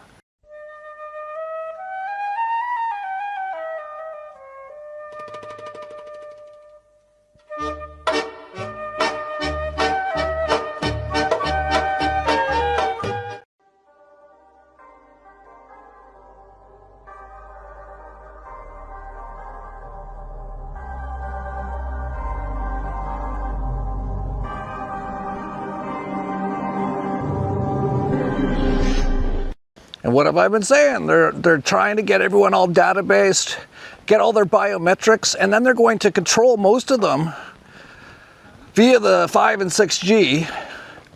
And the Palantir is going to target and take out anyone who says anything bad about these incredibly evil cult. And that continues on. As an example, Discord gets a new CEO. He starts requiring your biometric data, including eye scans. The CEO is literally from, drumroll please, Israel. This is what Max Egan's been talking about. They're going to push this in more and more. Apparently they've already done it in the UK. In the UK, you can't have Discord unless you've got your eye scans and everything. Now it's going worldwide. Discord is mostly for like gamers and stuff, so a lot of kids will be giving all their biometric data, and they'll be databased and Palantired and enslaved. eventually over time. And meanwhile, the person who's doing all this is, or one of the people doing all this, Benjamin Milkowski, he basically just came out and threatened everyone in the Western world, basically saying, if you don't crack down on anyone who says anything like what I've said in this entire video, they will basically destroy your country. אני דורש מממשלות המערב לעשות את מה שנדרש כדי להילחם באנטישמיות ולתת את הביטחון הדרוש, את ההבטחה הדרושה לקהילות היהודיות בעולם. וכדאי שיקשיבו לאזהרות שלנו. אני דורש מהם פעולה עכשיו. Yeah, you're starting to get it yet? It's been us guys, all the Anarchapulco speakers, which hardly anyone knows about. We're all on BitChute. Here's one. They're just walking along in my ranch, doing BitChute videos. Good, how you doing? Good, good. What do you talk about, the Jews? Oh, yeah, Jews, Epstein, everything that's going on. So much misdirection going on with all this Epstein stuff. It's insane. And like Israel's jumping over themselves, saying, see, he hated Israel. You know, that little thing he had on his island was a mosque, you know. Did you see that? No, I didn't see that. They're saying, oh, he was a Muslim, you know. He's a Russian spy, a Muslim Russian spy, you know. Or the fact that he hung out with the former Israeli prime minister just shows you that Israel was not involved. Like, it makes no sense. I know, none at all, none at all. But I wouldn't even be surprised. I mean, they're that devious. I mean, obviously it's all one big club. And I wouldn't be surprised if they actually built that little place, even though it's in Israeli colours, but they built that little place and put a dome on top, so if it ever did all come undone, there's plausible deniability. You know, I see he was a Muslim, you know. Like, it's unreal. It's like the same as when they killed Charlie Kirk. The first thing that you heard was, we didn't do it, you know, before they were even accused. It's the same with all this. They're saying, yeah, he was a Muslim, he's a Russian spy. But the whole thing, I've just been gone through all this on the video, the whole concept of blackmail, the fact that Epstein was blackmailing people. No, I mean, Mossad is simply an operational hand of the cabal. It's the same as the CIA. It's all one thing. All of these governments all work for Israel. They're all compromised. All of them are Jewish agents, every single one of them on earth. It's the same. Like, no one, who went in and helped Palestine? Putin? He didn't. He said all this stuff about it. Didn't go and help. The UN declared them war criminals. Did they send any UN peacekeepers in? No, didn't go and stop anything. It's all the one thing. And Epstein was a gopher who ran around and organised things for the billionaire elite. That's what he was. And they're all involved, every single one of them. You know, so it's a people farm. I've been saying this for years. I've been saying this for decades. You're living in a people farm, and what they're harvesting mainly is children, you know. And yeah, so people are missing out on all that. They're not looking at the bigger picture in the whole thing, and they're still thinking Epstein was a kingpin. No, he's like Edro, who does your driving, you know, and organises the parties or whatever, you know. That's all he was. Yeah. It was. Yeah, he was no mastermind. No. It was Trump and Netanyahu and the Rothschilds and Dershowitz and all these people, all of them. You know, it was the billionaire playground, the big club, and you're not in it. That's what they do. They feed on children, they harvest children, which shows people there's no political remedy in this. You can't vote people in or expect that they're going to go to trial. They want you to see all this because they want you to feel frustration that nothing's going to be done about it, because they know that people won't stand up. And if they did, it'd be all over. And you don't even need violence. You just need mutual respect and non-compliance to bad behaviour. It's really that simple. I know. It's what we talk about for years, what we all talk about in Anarchapulco. Everyone keeps saying we're crazy as we keep telling them all this stuff's happening. It's nuts, man. It's fucking nuts. It's crazy. But hey, big awakening happening. Gen Z can see it all. They're not taking anything. But again, Gen Z, you know, the last generation. Yeah, right. You know, because they think this is it. This is their moment. They're going to anoint their new Messiah in October 2027. They can now show the world just how corrupt it is and see if anybody stands up to it. They're showing you their new corporate system. And even everything they've done, they've made how they've exposed democracy and the left-right paradigm. It's just theatre for the masses. None of the young kids are buying into it. You know, the left boot stomps on you for a while, so you vote in the right boot, you know, and that stomps on you for 4 years, you vote in the other boot. They realize, and they've done that deliberately as well to break down any confidence in the two-party system, which we all love and want to see because it's shit anyway. But what they're offering in its place, problem, reaction, solution, is this whole board of peace, this whole corporate concept of any troubled zones. We just go in stakeholder capitalism, like Klaus Schwab said, and that's the model. That's the whole scenario they're pushing, and a lot of people are just going to go with it, unfortunately. Yeah, a lot will, for sure. It's pretty incredible that, all the people speaking on Anarchapulco have been talking about this forever. Like David Icke, he's been talking about this for 30 years. Yeah. You've been talking about it for 20 years. Yeah. Well, since I was in school, I was talking about yeah, that's true. That's true. The same amount. 50 years. Dan Dix has been breaking into every Bilderberger, trying to show them who's all there. Peter Thiel, all these people, all their plans. Ben Swan.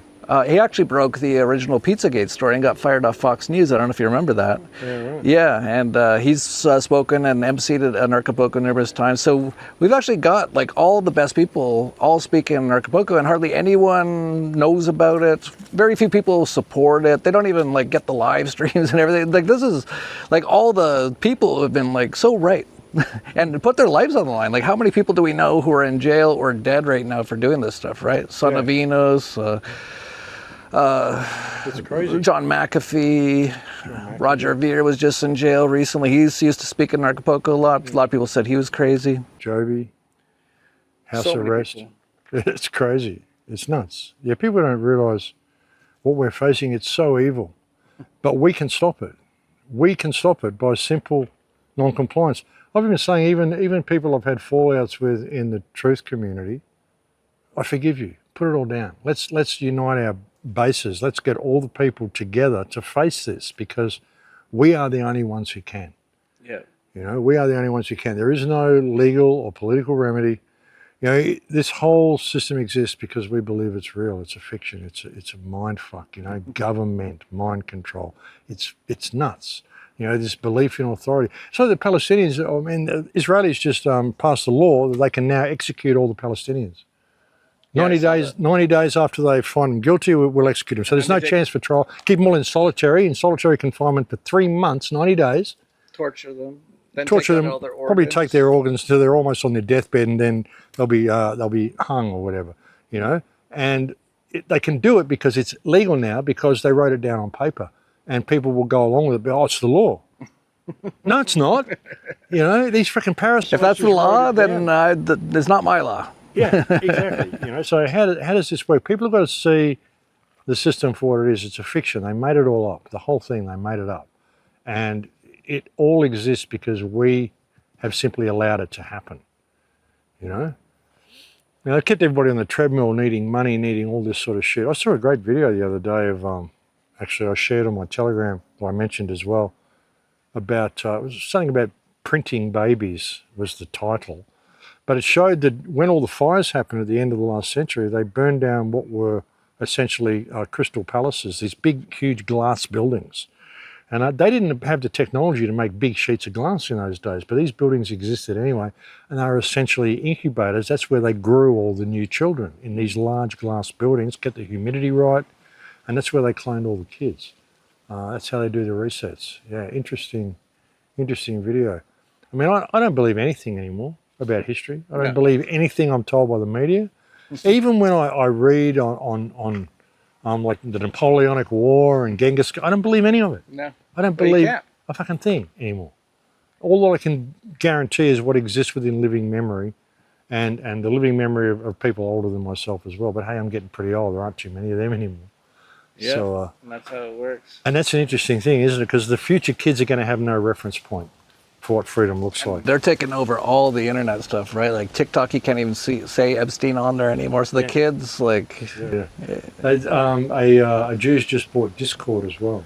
Yeah, and made biometric iris scans. Yeah. It's the settings are on. They're assuming that you're below the age of 17 by default, and now you have to prove you're over the age of 17, which of course you need to give them your biometrics. Yeah. So they're doing everything they can to make this happen. These are all the soul tests here. Are you going to go deeper into the system and sell your soul essentially to stay a little bit longer in the prison they created for you? Or are you going to wake up and get out of it? Exactly. I'm not doing it, folks.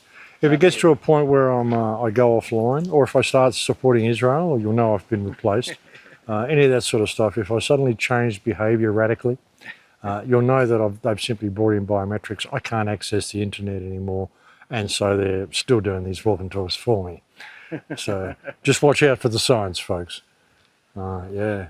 It's amazing, like all the people who've said all these things over the years, they're all at Anarchapulco. So for people out there, like, well, you only got like 2 days left to get there, really. A lot of tickets been sold anyway, so it's going to be great. But definitely get the virtual, and that really supports all these people. Like Max, you know, that's all this. Basically, when you're giving your energy, that's called currency. It's called currency for a reason. It's a current. It's energy. Yeah. When you give it to like Anarchapulco for a live stream, that goes through to all of our speakers as well, and it helps us to be able to do these events. And you know, you see things like what is it? Turning Point. They get like billions in donations, right? And that's all. $100 million over the weekend. Yeah, right.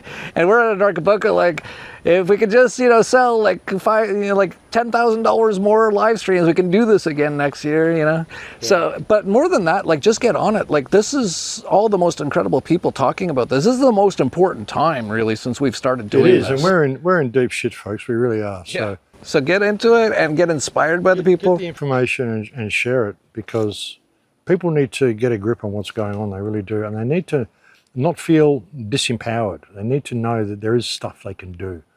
And all this is about is solutions. And that's what the whole conference is about. So, yeah, see if you can get the live stream. Even if you can't come, it's only a couple $100, I think. It's $150. And then with your discount code, it's like $135. And yeah, like it's 5 full days. It's actually going to be 2 stages, just so you know. And they're both going to be going full time. And I think, don't quote me, but I'm pretty sure even the second stage is going to be on the replays. And there's going to be tons of incredible panels, incredible talks. Good. It's the most important time. Like, it really could help you get through the next few years, is getting on the live stream. So just go to anarchapulco.com, click on tickets, and find the virtual. And hopefully a bunch of people get on there and support us. I see you've stolen my chihuahuas. Yeah, I couldn't help You've it. got a whole pack. They're a whole family of these guys. Like, there's normally 3 of them, but Lady, she likes to hang near the kitchen. You know? Yeah. She's just like that. But these guys, they just follow me around like a shadow. They're incredible. I never asked them to.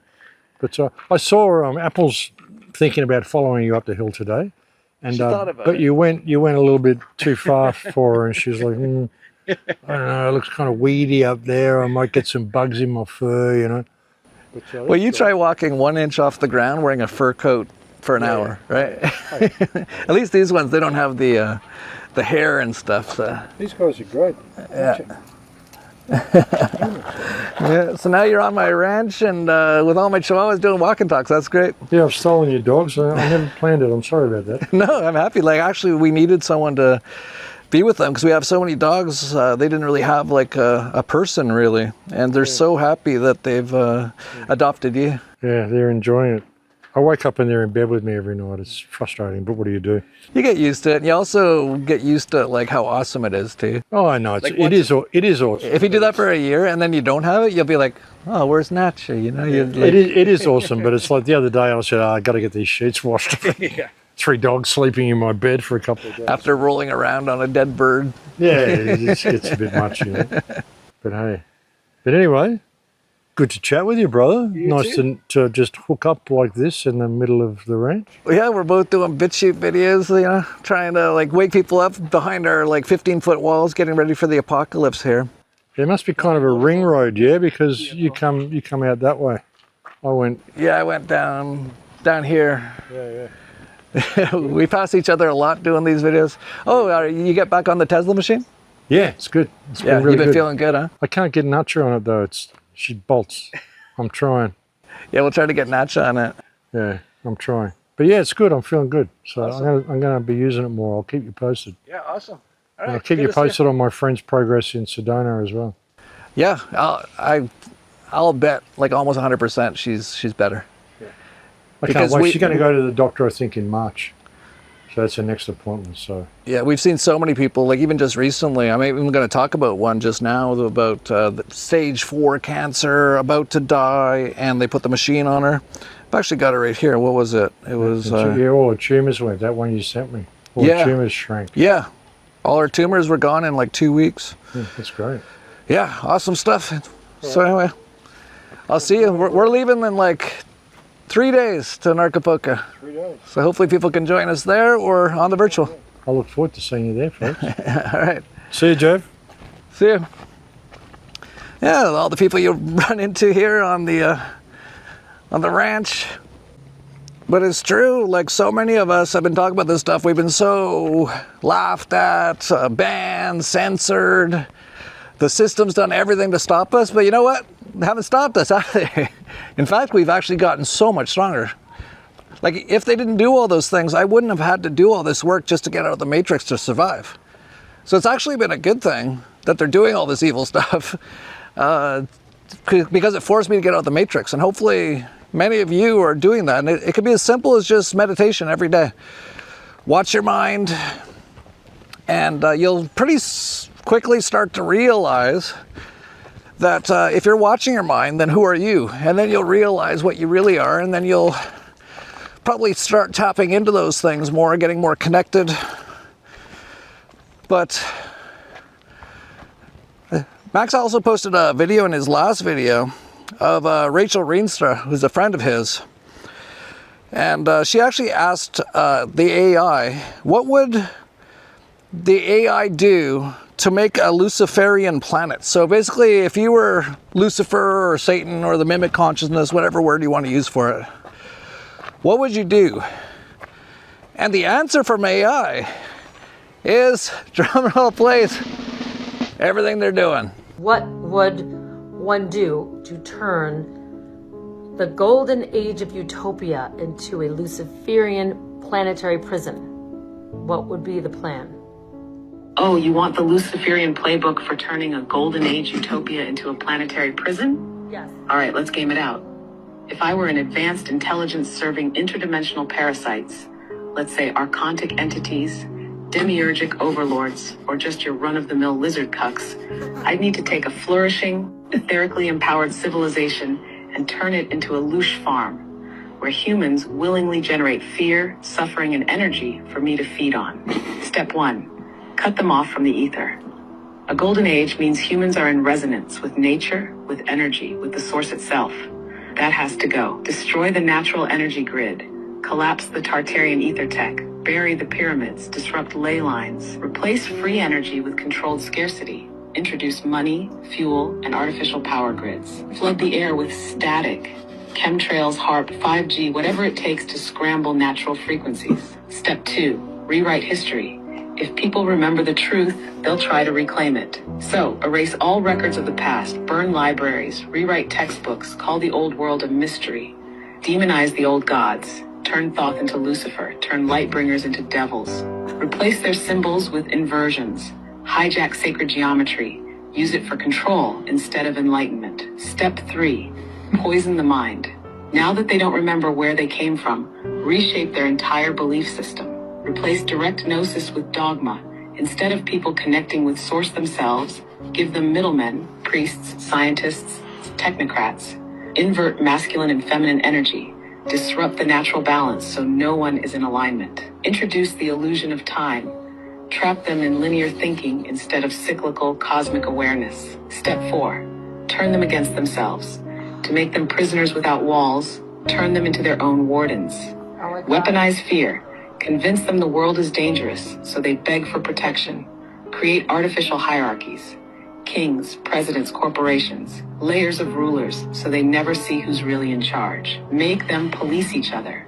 Cancel culture, thought crime, social credit systems. They become the enforcers of their own oppression. Step 5, harvest their energy. Now, with humans totally disconnected, they become perfect loose generators. War, famine, disease keep the suffering cycle going. Fear-based religions and media. Yeah, and that's what they're doing. And you might be thinking, how am I gonna survive this? How am I gonna get through this like massive plot to destroy all humans? It seems like a big thing, but it's actually not that hard. Like I said, you have to do the work. Of course, they're trying to make us sick physically in every single way. And by doing the work, you can protect yourself from a lot of that. But if you have the opportunity, we've been given a huge power up, a boost in this 3D video game with plasma coming back. And like I was saying to Max, it's so incredible. There's been so many amazing stories of what people have been doing with it. Like this person, Chrissy. I'm adding another testimonial update on my son. He was diagnosed with Hashimoto's about 3 years ago and of course started taking thyroid medication, as he was told by the doctors that he would have to take it for the rest of his life. What a surprise. That was when he was about 19 years old. We got our tzla about 4 to 5 months ago and he stopped taking the thyroid medication. Between the tzla and having him do baking soda cleanses, he's been cured. He had his thyroid checkup yesterday and his thyroid is in perfect working condition. They found no trace of Hashimoto's anymore. They were shocked. It's definitely not due to his diet either, because he's 22 years old and does not eat the best foods except the dinners I made for him when he's at home. I know the tzla has a lot to do with it. I'll be back with more testimonials as I'm working on many things at a time for myself. Then Tina responded right after that. I'll add to that, I've only had her tzla machine that she names Tessa for a week or so. Last week I struggled to get out of bed as I'd done something to my back. After 3 20-minute sessions on her once a day, my pain is gone. Amazing. I'm now working on sciatica pain in my left leg going up to the hip. That also is dissipating with continuous use. I'm wrapped so far. Thanks tzla.club and Jeff. And then there's Ramon. Thought I'd finally post a testimonial. This is from one of my best friends, a man. I've suffered from stomach issues since my late teens. I caught a horrible parasitic stomach infection bug around 25 years ago. Symptoms include irritable bowel syndrome, lactose intolerance, all kinds of food intolerances, etc. It got so bad I had to take a packet of Imodium with me everywhere just in case my bowels went crazy. Doctors gave me various meds, but nothing worked. What a surprise. When I first used the tzla machine, I had terrible diarrhea, which was a disgusting black color. I almost gave up, but was told these were the symptoms of my body detoxing.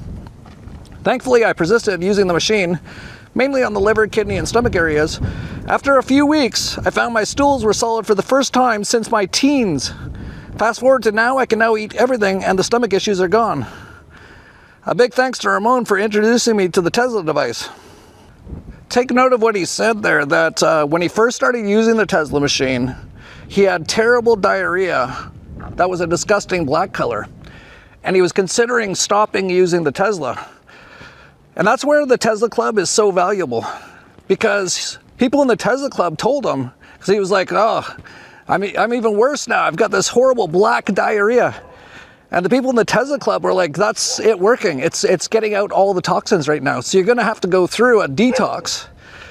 But once he got through it, actually all of his stuff is gone. The irritable bowel syndrome and all the problems he had eating were gone that he had for 25 years after just a few weeks on the tzla machine.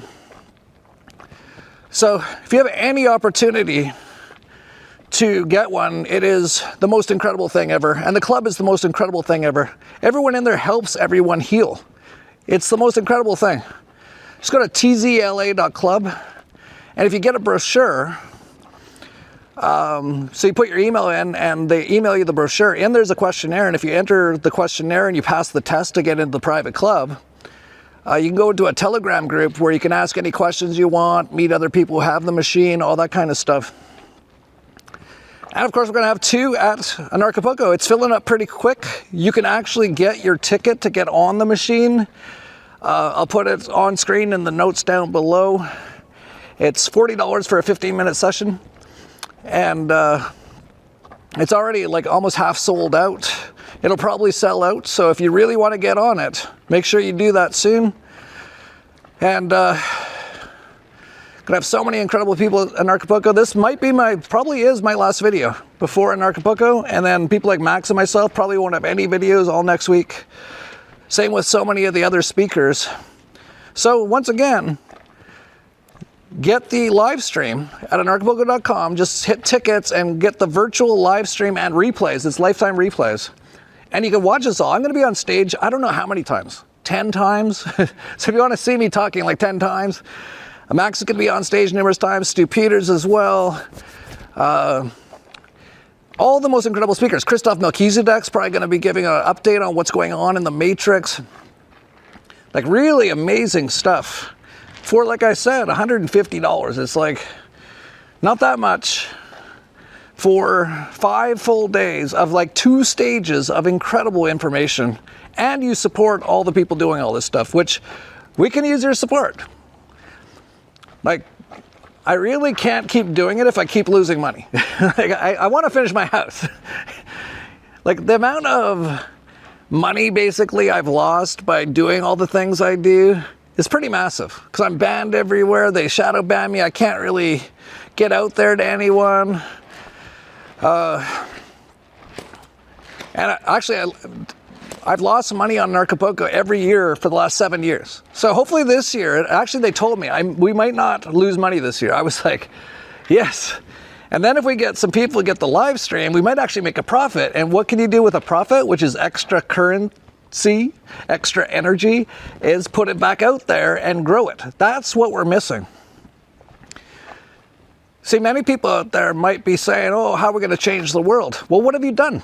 Have you done anything? Are you just watching videos? Like, I appreciate you watching, but if you're not doing anything, you're not really changing anything. But everyone can help in their own way. And one easy way is get the Anarchapulco live stream. Anyway, I'll leave it there. The house is really coming along. It's more than half built now. We'll eventually get it done. So beautiful here. Oh, there's Apples. And there's Lady. Apples. Oh yeah, you back? Yeah, sorry. Yeah, it's a little too hot, you know. A little too hot. Those short-haired chihuahuas, you know, they got it easy. You try wearing a big, giant black fur coat and you go for an 1.5-hour walk. You tell me how it goes. And crawl along the ground the whole time. You're right, Apples. You're not like these big ones. These big ones can go. Yeah. I would go if I could. You know, a little cooler day. Get me a cool day, I'll go with you. I've gone a few times, but you know, a little too hot. A little too hot. All right, Apples. We'll leave it there. Like I said, it's really coming along in here. And yeah, that's it. And I'll see, hopefully, many of you at Anarchapulco, or at least on the live stream, supporting us and also getting so much of the incredible information that so many of the speakers will be giving. That'll be pretty important for you to survive the next few years. And it's like $150. I'll leave it to you. The choice is yours. Dile una.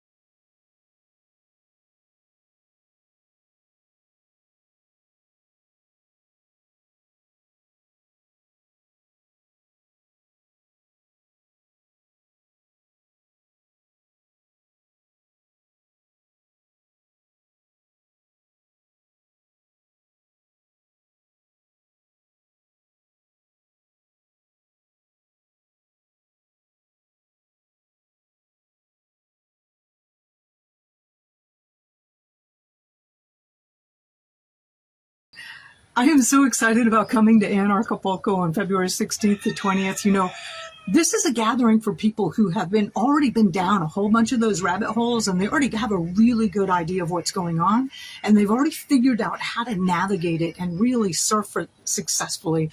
You know, not only having great lives, making a lot of profitability, but becoming extraordinarily healthy while they do it. So I love this event. I mean, I get invited, and I've spoken at I don't know how many events everywhere. I don't travel anymore, but this one is one I put on my calendar. Okay, February 16th to 20th, 2026, Puerto Vallarta, Mexico. I'll see you there.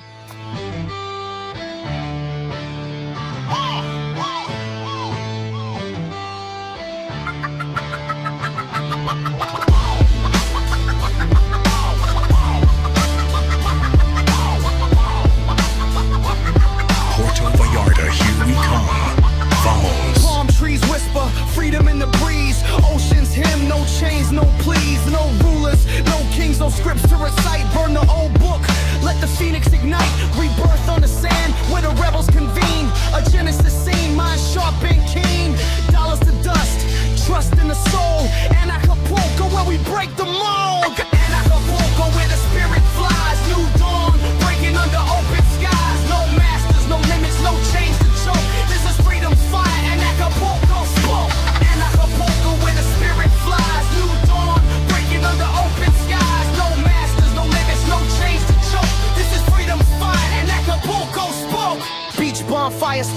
spark like flint. Ideas ricochet, no permission, no stint. Borders dissolve, minds expand, every soul sovereign, every mind grand, no contract signed, just a handshake truth. Ancient wisdom reborn in the fountain of youth. Rules crumble like castles at high tide. Revolution lives where the dreamers reside. Golden horizon, the birth of the free. Echoes of laughter, the waves decree. Freedom is anthem, a beat in the chest. Anarchapulco where the restless rest.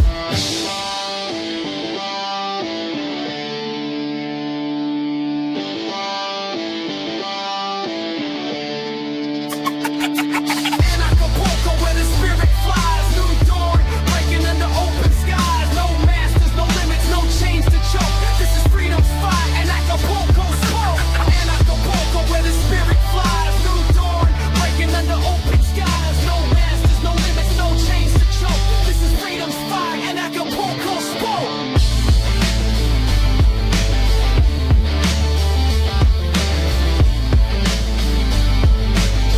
With performing artist IMA.